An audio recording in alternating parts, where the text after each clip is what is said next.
Un commerçant peut-il refuser un paiement en espèces? Vous voulez régler vos achats en utilisant des pièces ou des billets. On parle alors de paiement en espèces ou en liquide. Dans certains cas, il peut être refusé, plafonné ou interdit. Voici les règles à connaître. Les espèces sont un moyen de paiement légal en France. En principe, le commerçant ne peut pas refuser un paiement en espèces, mais, comme souvent, il y a des exceptions. Si vous êtes déjà tombé sur un commerçant qui refusait le cash, racontez-nous en commentaire. Pour lutter contre le blanchiment d'argent, il y a un plafond de paiement en espèces qui change selon le type de transaction. Le paiement en espèces entre particuliers, achat d'une voiture par exemple, n'est pas limité. Un écrit sera nécessaire au-delà de 1 500 € pour prouver les versements. Pourquoi ?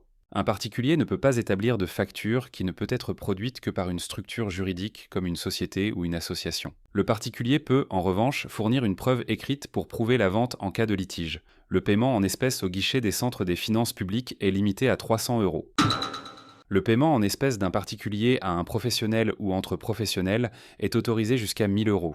Ce plafond est augmenté à 15 000 € si votre domicile fiscal est à l'étranger et que vous réglez une dépense personnelle. C'est le cas par exemple pour l'achat d'un véhicule à usage privé. Qu'en est-il de votre salaire?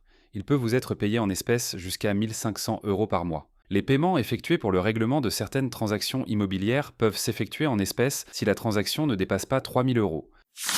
C'est le cas par exemple pour l'achat d'un terrain ou d'un logement. Au-delà de cette somme, ces paiements doivent être réglés par virement. Depuis 2011, la loi interdit les paiements en espèces pour toute transaction relative à l'achat au détail de métaux, notamment afin de décourager les vols sur chantier. En cas de violation, la personne s'expose à 1 500 € d'amende. Vous devrez présenter une pièce d'identité pour tout paiement supérieur à 1 000 €. Si votre paiement en espèces dépasse ces plafonds, vous risquez une amende d'un montant maximum de 5% des sommes payées illégalement en espèces. Vous devrez payer la moitié de cette amende. L'autre moitié devra être payée par le professionnel qui a accepté le règlement en espèces. Attention, ces plafonds ne vous concernent pas si vous n'avez pas d'autres moyens de paiement ou pas de compte bancaire. Les cas où le commerçant peut refuser le liquide. Si vous payez avec trop de pièces. La loi limite à 50 pièces pour un seul paiement, si le commerçant a affiché clairement qu'il refuse les espèces.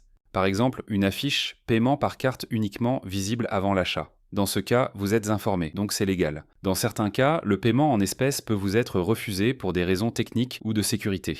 Par exemple, des commerçants en horaire de nuit peuvent refuser le paiement en espèces par mesure de sécurité. Les horodateurs peuvent aussi refuser le paiement en espèces par mesure de protection contre des actes de vandalisme. Le commerçant a aussi le droit de refuser un billet abîmé, déchiré ou suspect. Il peut aussi ne pas avoir de monnaie, mais dans ce cas, il doit vous le dire poliment et chercher une solution. Utiliser les espèces, c'est pas juste un moyen de paiement.